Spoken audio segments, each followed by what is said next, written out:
50 years ago, in 1965, President Lyndon Johnson expanded our nation's long-standing support of the anti-communist government of South Vietnam to include the deployment of ground combat forces.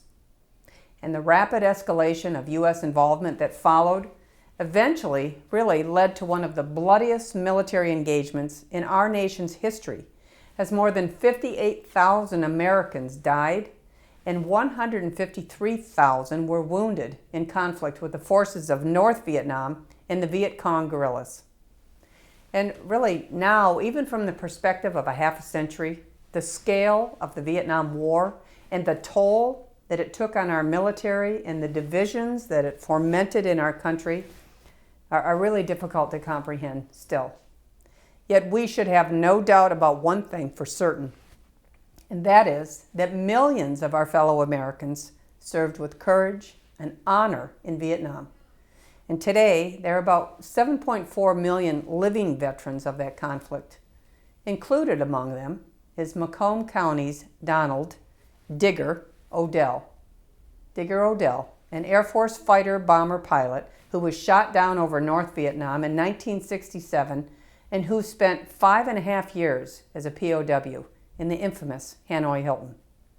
And as he told me in an interview that we actually taped for the Library of Congress, something that they call their Veterans History Project, Digger Odell faced brutality and despair during his years of captivity, but he persevered by relying on the support of his fellow POWs.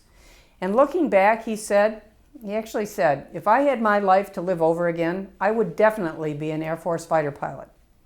And our nation has so much to learn from those who served in our armed forces.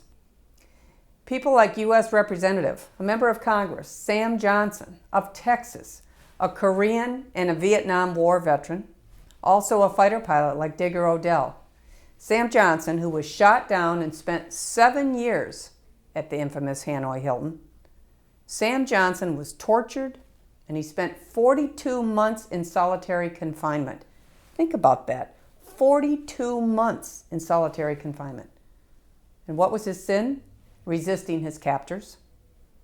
And today, he provides a reminder each and every day for those of us in Congress and throughout our country of what real courage and patriotism actually looks like. This week, Congress commemorates that kind of service by marking the 50th anniversary of the U.S. intervention in Vietnam at a special ceremony here at the Capitol.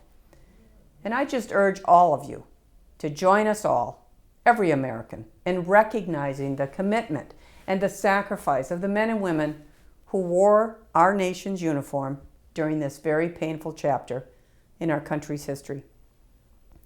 And unlike our nation's warriors in previous conflicts, the soldiers, sailors, airmen, Marines who served in Vietnam were never properly thanked for their service to the cause of freedom, nor really given an appropriate welcome home after their service. So today, let's all give them our sincere thanks and a heartfelt welcome home.